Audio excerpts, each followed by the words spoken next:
मुझे याद है आज भी वो दिन, वो मेरे साथ किए हुए घिनौने काम। अगर मैं उस दिन को याद करती हूँ तो मेरे रोंगटे खड़े हो जाते हैं। हवस के वो इंसान जो सिर्फ अपनी हवस मिटाना चाहता है, ऐसे इंसान आज मैं किसी भी आदमी की तरफ देखती हूँ तो मुझे नफ़रत होती है। हेलो दोस्तों, मैं सुषमा यादव। मैं एक छोटे से गांव हरियाणा से हूँ। क्या आप मेरी कहानी जानना चाहते हो? मैं कैसे एक पुलिस ऑफिसर बनी और यहाँ तक कैसे मैंने अपना सफ़र तय किया। आप पूरा वीडियो ज़रूर देखिएगा, मुझसे आपको मोटिवेशन मिलेगा और ज़िंदगी में कैसे मैंने अपना सफ़र तय किया ये आप जान पाओगे। मेरे 2 बहन एक भाई थे। 12 साल की छोटी सी उम्र में मेरी शादी कर दी गई। मुझे बचपन से पढ़ने लिखने का शौक़ था। मैंने अपने पढ़ाई के लिए समाज परिवार लड़ाई से सबसे लड़ाई किया, झगड़ा किया, कैसे भी करके मैंने अपनी पढ़ाई पूरी की, क्योंकि मुझे कुछ करना था, कुछ बनना था।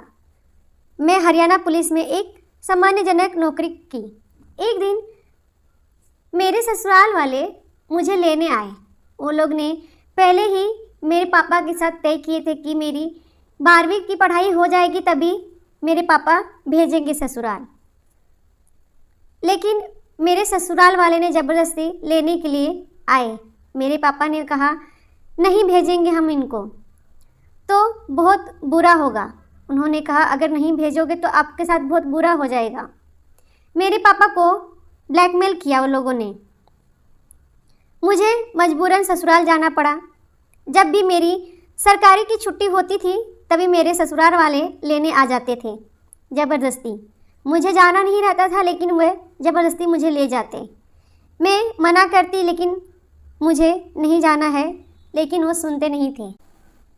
जब मैं 8वीं में थी तभी वह लोग बोले हम इसे हमेशा के लिए लेने आए हैं। उनका कहना था कि हमारा बेटा पढ़ा लिखा नहीं है तो हम अपनी बहू को भी ज़्यादा पढ़ाएंगे लिखाएंगे नहीं।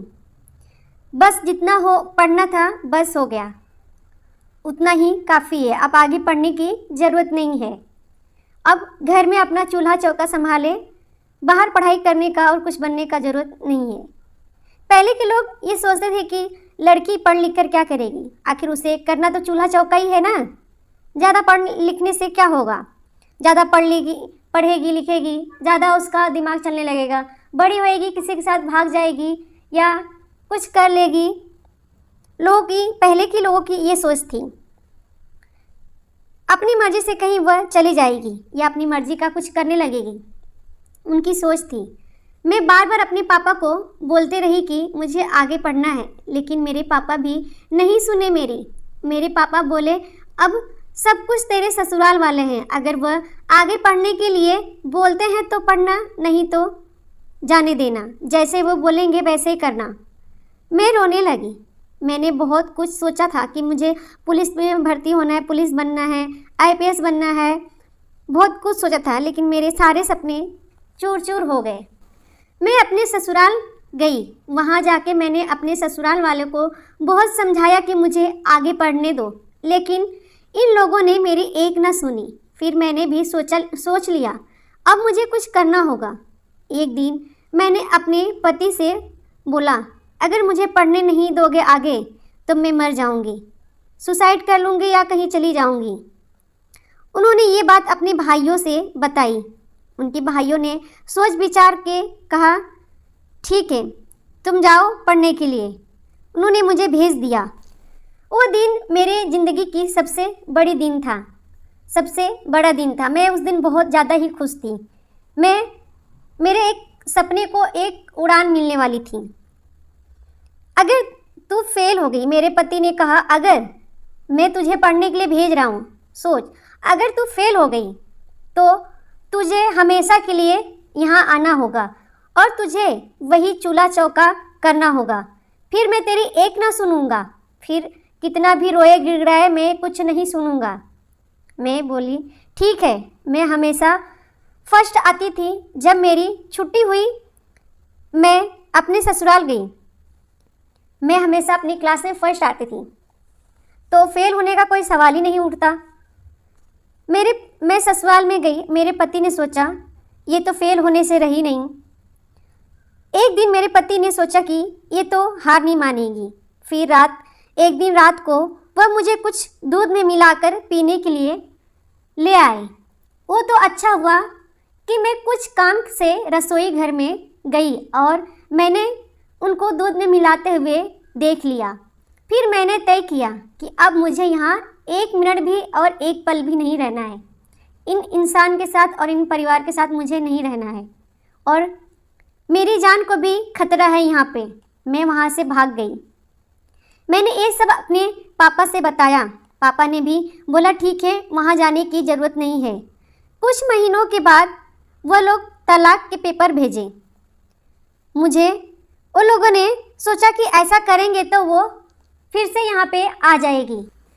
उस समय में एक लड़की को तलाक देना बहुत गलत होता था। समाज के लोग लड़की को ही गलत ठहराते थे। उनको लगता है उनको कि लड़की में ही कुछ कमी होगी, इसीलिए ससुराल वाले नहीं लेके जाने के लिए बोल रहे हैं, इसीलिए तलाक दे रहे हैं।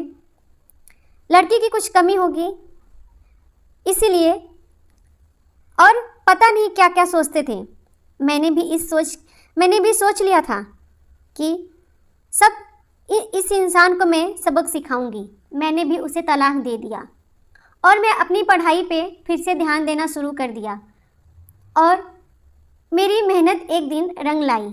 मैं पुलिस ऑफिसर बन गई। हरियाणा में पुलिस में आ गई। जब मैं हरियाणा पुलिस में आ गई तो मैंने अपने तौर तरीके और लोगों की सोच बदलते हुए देखा। अलग ही मेरे लिए तो वो दिन एक अलग ही खुशी थी। लोगों की नज़रिया और लोगों के बोल भाषा सब कुछ बदल गया।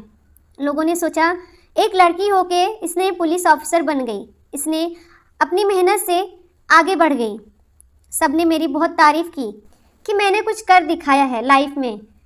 तो गांव की लड़कियों को भी मुझसे कुछ सीखने को मिला। वो भी अब पढ़ने लिखने के लिए तैयार हो गई थी। उनके माँ बाप भी सोचते थे कि अब हम अपने लड़कियों को भी पढ़ाएंगे। मेरे एक पुलिस ऑफिसर बनने से गांव में बहुत सारे बदलाव आ गए थे और मैं यही चाहती थी कि गांव की लड़कियां भी आगे बढ़ें, पढ़े लिखे कुछ करें। मैं एक पुलिस ऑफिसर बनने से गांव में बहुत बदलाव हो गया। मैं बहुत ज़्यादा खुश थी। लेकिन मेरी खुशी को नज़र लगाने के लिए मेरे ससुराल वाले फिर से आ गए और बोलने लगे हमें माफ़ कर दो, हमसे गलती हो गई, हम फिर से इनकी शादी करा दें और फिर से ये एक साथ रहने लगेंगे। मेरे पापा ने बोल दिया कि नहीं, हम फिर से नहीं भेजेंगे, डायरेक्टली मना कर दिया। बोले अब ये सब नहीं होगा, नहीं हो सकता है, मैं इनकी फिर से शादी नहीं करूँगा, आप जल्दी से यहाँ से चले जाइए और फिर दोबारा कभी लौट के यहाँ पे नहीं आइए। आज मेरे पापा, मेरी फैमिली मेरे पर गर्व करते हैं। यहाँ तक कि गांव के लोग भी मुझ पर गर्व करते हैं और सराहना देते हैं लोगों को। अगर मैं अपनी लाइफ में जिद नहीं करती पढ़ाई को लेके, ससुराल वालों से लड़ाई नहीं करती, तो शायद मैं आज यहाँ तक नहीं होती। शायद मैं आज वहीं एक कमरे में कैद होती और चूल्हा चौका बर्तन करती रहती।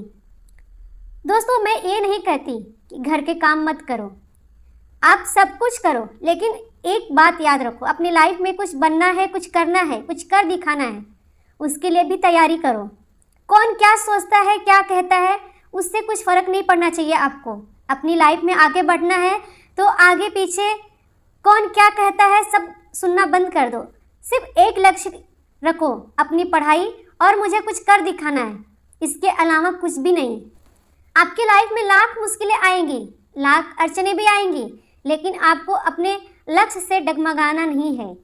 आपको पूरा ध्यान अपने लक्ष्य की तरफ लगाना है। उम्मीद है आपको ये मेरी वीडियो अच्छी लगी होगी। ये मेरी स्टोरी और मेरी लाइफ में होने वाले जो भी है आपको सुनकर आपको मोटिवेशन मिलेगा और आप भी आगे बढ़ोगे और कुछ लाइफ में कर दिखाओगे। यही मेरी इच्छा है। Thank you for watching my video. धन्यवाद। और मैं आपसे यही उम्मीद करूँगी कि ये वीडियो आप अपने दोस्तों को भी शेयर करो, जितना हो सके उतना, ताकि उनको भी मुझसे कुछ मोटिवेशन मिल सके।